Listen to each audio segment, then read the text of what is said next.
Step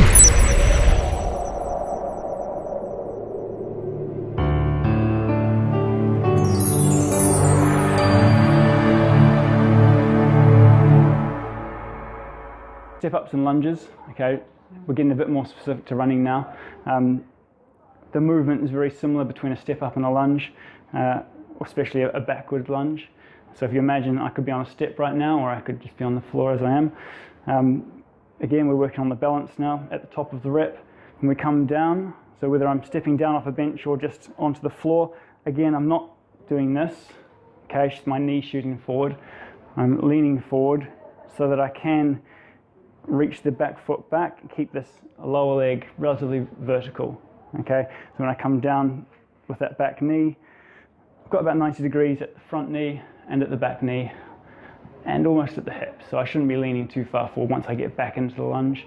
But we are really in any lunge or step up situation, we're not trying to work the quads, we're trying to work the glutes, okay? We're trying to get the biggest muscles, the strongest muscles, the ones that should be helping you to run forward, you know, with a nice tall posture.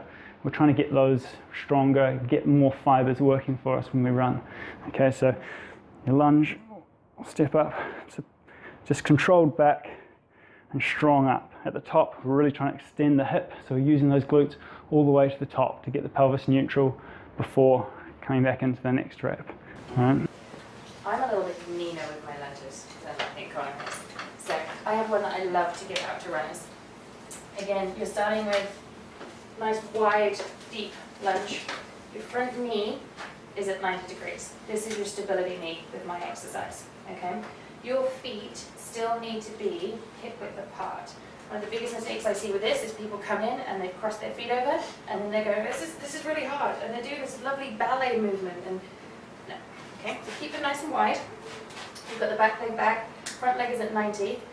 I want that tailbone tucked under, okay? One of the big cheats that I see, and it makes the exercise a lot easier, is to stick your butt out. Lock yourself through your lumbar spine, you're stable there, you push bone against bone. You're not strengthening anything, you're just proving that you can rest one bone on top of the other. Keep that tailbone tucked under, that keeps your core engaged. As soon as you drop out, core's off. You're not strengthening the core at the same time. So front knee's at 90, tailbone's tucked under. Without coming up and down, which is the classic lunge, I like you to bend and then straighten the back leg. Okay, so it's just a push back with that heel. See? So you're bending, powering back. The reason that I like this one is if you think about running, you've got to push off the ground to push that hip forward. Okay? Most of us have a sedentary job, we're sitting on our bums for a lot of the day. We get short and tight through our hip flexors. This is a position where we're teaching this leg to stabilize us, we're not letting that knee cave in, which is a big fault. We've also got our hip flexor at length, spine's in neutral. You're teaching your hamstring and your glute how to power in a nice short position in conjunction with your hip flexors working at length. There's a pulley mechanism, so as much as you've got to get the muscles strong, you've also got to teach them how to work together. Having strong quads and strong hamstrings, but they don't play together, is not much use to you. You're also getting a lovely little stretch of your calf and getting your Achilles involved. That's all. Okay.